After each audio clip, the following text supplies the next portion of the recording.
जर तुम्ही बातमी वाचली की मुस्लिम संघटनांच्या प्रतिनिधींनी कोर्टात याचिका दाखल केली आहे की बकरी ईदच्या दिवशी मुसलमानांच्या भावना जपण्यासाठी, त्यांना समर्थन देण्यासाठी सगळ्यांनी थोडं थोडं मटण खायला हवं. तर कायदेशीर मार्गाने प्रयत्न करतायत म्हणून त्याचं समर्थन कराल की तुम्ही हेतूवर आक्षेप घ्याल? अर्थातच हेतूवर आक्षेप घ्याल. कारण कोणी काय खावं हा वैयक्तिक स्वातंत्र्याचा भाग आहे, त्यांचा अधिकार आहे.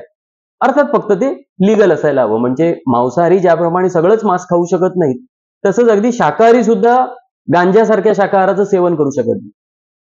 मग दुसऱ्या समुदायाकडून त्यांच्या सणाच्या दिवसात मांसाहारावर बंदी आणण्याची मागणी कोर्टात करण्यात आली. याच्यावर सोयीस्कर मौन का? मार्ग कायदेशीर असला तरी हेतूवर आक्षेप का नाही घ्यायचा? शाकाहार चांगला की मांसाहार चांगला हा विषय वेगळा. मुळात खाद्य स्वातंत्र्याचं काय आणि आपलं खाणं ते श्रेष्ठ आणि इतरांचं कनिष्ठ ही भावना किंवा वृत्ती योग्य कशी? हा सांस्कृतिक अतिरेक किंवा दहशतवाद नाहीये का? आपल्या भावना जपत असताना कोळी समाज, खाटीक समाज किंवा कोंबडी अंडी ज्यांचा जोडधंदा आहे त्या शेतकऱ्यांचा विचार कोणी करायचा? मुंबईत व अनेक शहरात कित्येक ठिकाणी सोसायटीत मांसाहाराला परवानगी नाकारली जाते. मांसाहारींना घरांची विक्री केली जात नाही किंवा त्यांना भाड्यावर सुद्धा घर दिलं जात नाही. हा व्यक्ती स्वातंत्र्यावर घाला नाहीये का? एक दिवस खाल्लं नाही तर काय जातंय, याच्यापासून या सगळ्याला सुरुवात होते आणि काही मुठभर लोक संपूर्ण समाजावर सत्ता गाजवू पाहतात. ब्रिटिशांची सुद्धा हीच नीती होती. मध्यंतरी तर आमच्यासाठी वेगळे स्वतंत्र संडास हवे अशी देखील मागणी एका महानगरपालिकेत केली होती. हे सगळं निमूटपणे सहन करत राहायचं का?